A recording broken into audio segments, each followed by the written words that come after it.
Well, dun po sa mga nag-prepare na nasabi pong impeachment complaint po, attorney. Isa ako sa mga complainant. Hinarang ng Secretary General ng House of Representatives ang impeachment complaint laban kay BBM na prinepara ng pinakabigating mga politiko at pinakamagagaling na abogado pang-impeachment ng Pilipinas. Hindi ito tinanggap dahil daw nasa Taiwan yung Secretary General. Tandaan po natin na ayon sa rules ng House of Representatives, ang Secretary General ang dapat tumanggap ng mga impeachment complaint. At ngayon na po, ang last day sana na magpa-file kami ng impeachment complaint kasi inunahan tayo nung Lunes ng walang kwentang impeachment complaint, 4 pages lamang. At kapag rinefer ng House of Representatives during session sa Committee on Justice sa Lunes, first thing in the morning, barred na within 1 year yung mga susunod na complaint. Kaya dali-daling humabol kami this week. At this week, ngayong araw na ito na sana yung last day na magpa-file dahil bukas walang pasok ang House of Representatives. Pero hinarang ng Secretary General ng House of Representatives, hindi niya ginawa ang kanyang trabaho. Ministerial duty yan, hindi yan discretionary. At kung wala ka sa Pilipinas, meron ka dapat tagasalo ng trabaho. At true enough, meron yung deputy niya doon sa opisina pero sabi niya, wala daw siyang authority tumanggap. Sir,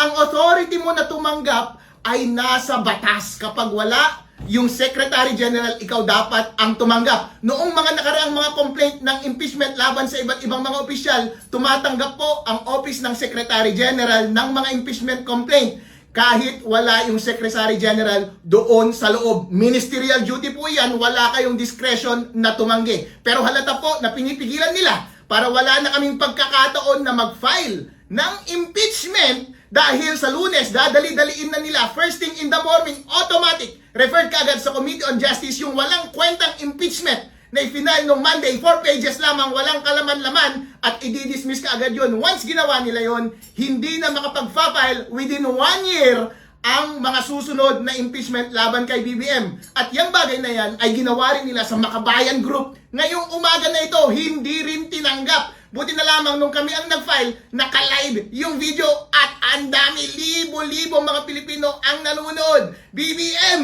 tanggapin mo ang impeachment complaint namin. Nag-tender kami ng filing, ibig sabihin, technically, legally, nag-file kami pero ayaw tanggapin. Since ayaw tanggapin, hindi rin kami makapag-iwan ng kopya. Pero sapat na po iyan, ayon sa batas, para makomplete yung filing. Mananagot na lamang si SecGen at yung kanyang deputy sa Supreme Court. At alam namin, nagtitiwala kami na darating ang panahon pa rin, napakaikling panahon na lamang, mapapanagot din natin itong mga taong ito at higit sa lahat, yung ulo ng napakalawak na korupsyon sa Pilipinas na si BBM. Eh kung mag-iiwan kami ng kopya, baka itapon lamang, ayaw nga hawakan yung papel namin eh. Nag-tender kami. Legally, okay na yung tender. Halimbawa, kapag nagkautang ako sa'yo, kapag nag-tender ako ng pera, pero ayaw mong tanggapin, that is as good as payment. Ganon din sa pag-file. Kapag nag-tender kami, pero ayaw tanggapin, alangan naman mag-iwan kami. Baka kami pa ang sisihin dahil nag-iwan kami ng basura sa opisina nila. Ito ay naka-anchor sa malawakang korupsyon sa ating bansa na pinamumunuan ni Presidente Bongbong Marcos.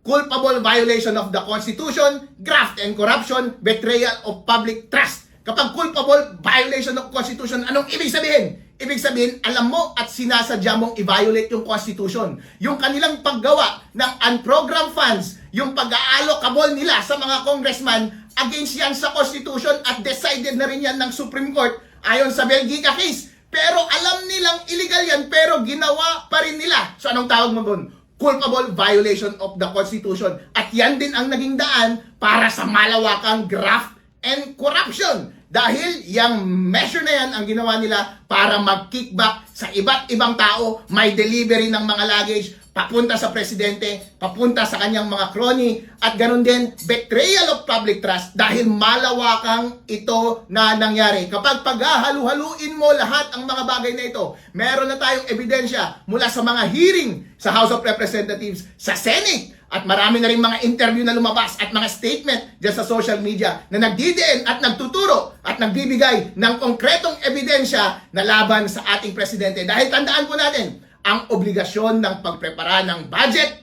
ay nasa presidente. At itong mga unconstitutional na mga measure na ito na nakalagay sa ating budget ay siya mismo ang nagpasimuno or gamit ang kanyang alter ego at sila mismo ang nakinabang base na rin sa statement ng mga kanyang mga dating kasama na ngayon ay bumabaliktad na. Kaya hindi po natin may tatanggi ang culpable at sadyang paglabag ng ating Pangulo sa ating konstitusyon na nagbigay daan sa graft and corruption, kanyang pagnanakaw at pagnanakaw ng kanyang mga kasama. At dahil dito, wala nang tiwala ang taong bayan, betrayal of public trust. Itong tatlong grounds na ito, culpable violation of the Constitution, graft and corruption, betrayal of public trust ay grounds para sa impeachment. Pero abangan po ninyo ang kumpletong kopya ng ating impeachment complaint para sa mas detalyadong mga narration and set of facts.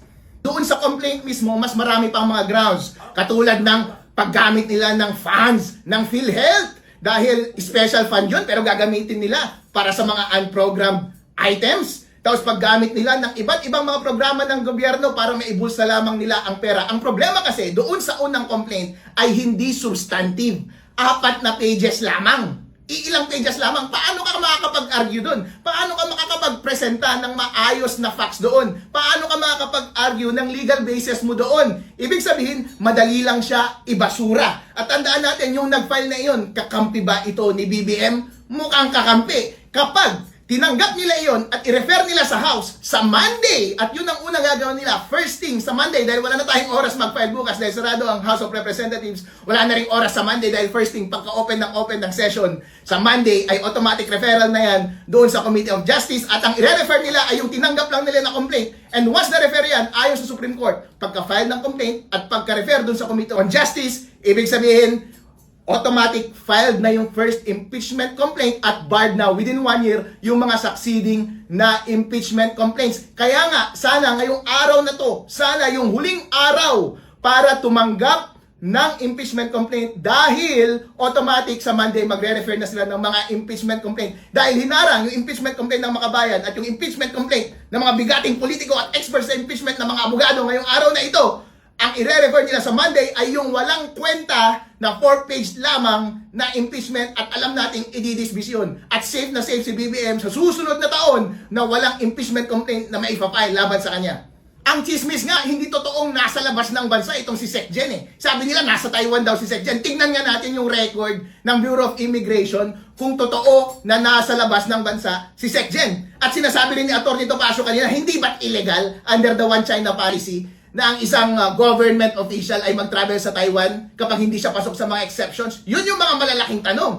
And besides, kapag ang Secretary General ay wala doon sa office, pwede kang mag-file sa second in command. At yung humarap sa amin kanina na direktor ay second in command ng Secretary General. Dapat siya ang tumanggap. Pero sabi niya, hindi po ako authorized. Bossing, authorized ka ng batas, automatic yan. Hindi pwedeng mabakante yung Office of the Secretary General. Dahil ang office mismo, hindi nagta-travel yan. Yung nakaupo, nag-travel siguro, pero once nag-travel yung nakaupo, ikaw ang automatic na mag-head ng Office of the Secretary General. At ministerial duty mo yan. Ibig sabihin, wala kang pagtangging pwedeng gawin sa mga ginagawang bagay-bagay dyan sa opisina mo. Dapat wala kang discretion na tanggihan yung complaint namin. Simpleng pagtanggap lang ng complaint. Bakit mo iniiwasan? Hindi pa nga ito dumadaan sa merits mismo ng kaso. Una pa lamang procedural pa nga lang, pinipigilan na nila. Meron ba silang tinatago? Sinadya iyon na ma-file na mauna dahil kanilang ina-anticipate yung pag-resume ng session ng Congress sa Monday.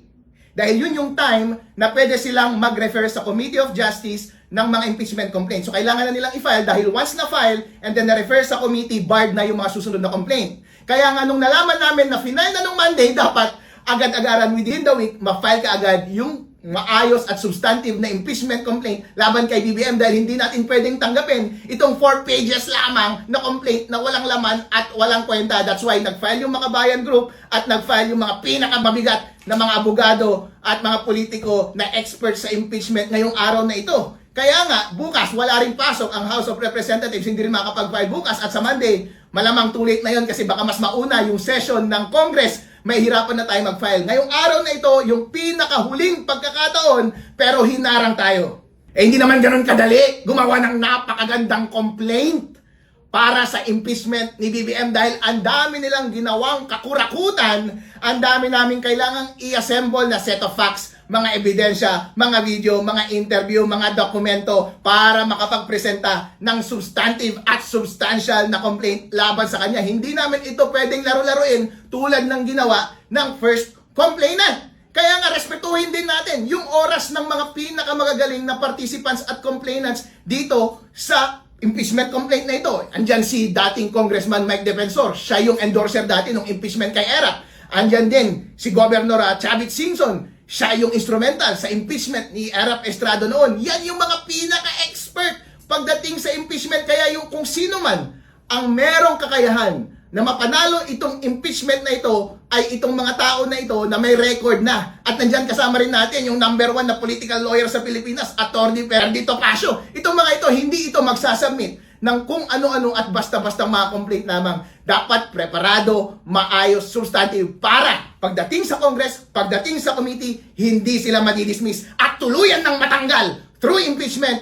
ang utak at ulo ng korupsyon sa ating bansa na si Ferdinand Bongbong Marcos Jr. Wala akong kakampi. Maraming mga panahon in the past na critical ako on both sides at walang kumakampi sa akin at lahat ay linalabanan ko. Kaming lahat, ang common lang sa amin ay ayaw namin ng mga ginawang kakorupsyonan at pagnanakaw ng present na administrasyon na ito. At obligasyon natin, obligasyon ng bawat Pilipino na huwag tumahimik. Dahil ang tanging paraan lamang para mapatigil sila ay mag-participate tayo. Ang penalty ng hindi pagpa-participate kapag garapalan na ang pagnanakaw mula sa taong bayan ay mag-govern tayo ng mga masasamang tao na katulad nila. As a matter of fact, nagpa-participate ako bilang Pilipino, bilang Ilocano, kasama si Governor Chavit at bilang elected official ng ating bansa dahil sinasabi nila meron daw solid north, solid daw yung mga Ilocano. Lahat ng mga nakaupo ngayon na elected official ay kakampi nila. Hindi po! Isa po ako sa mga elected official na lumalaban ng harap-harapan at lantaran laban kay Ferdinand Bongbong Marcos Jr. Kahit pareho pa kami ng kulay maitim, kasama rin natin si Governor Chavit,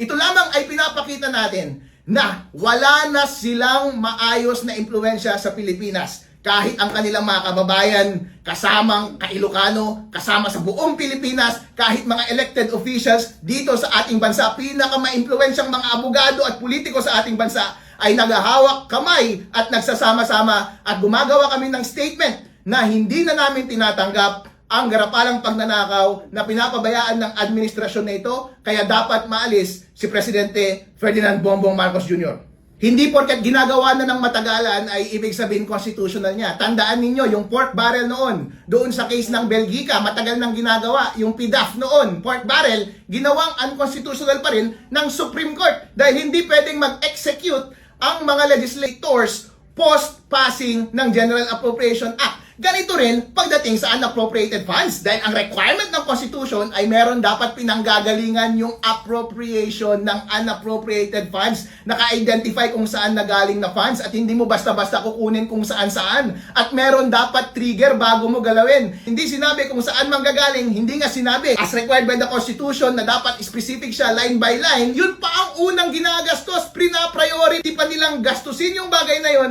Malawakan ang mga project na hindi nagagawa dahil hindi nasisilip, dahil hindi specific at walang pinanggagalingan. Automatic kickback, kaya daang-daang proyekto ang ghost project at hindi nakokompleto. Itong sistema na ito ng unprogrammed funds ay pinabayaan ng executive dahil trabaho ito ng executive na mag-present ng budget doon sa Congress. Siya ang nag-design, siya ang may isip dito, kaya dapat lamang managot siya sa taong bayan. Alam niya talaga na mali iyon, against yun sa Constitution, culpable. Yan po ang definition ng culpable violation of the Constitution, which give way sa malawakang graft and corruption and which in the end betrayed the trust of the people. Ito po ay laban ng taong bayan. Kasama po ako dyan. Alam ninyo na wala akong kakampi, wala akong kinikita dito, walang nagbabayad sa akin, walang sumusuporta sa akin. Sumaside lamang tayo kung saan ang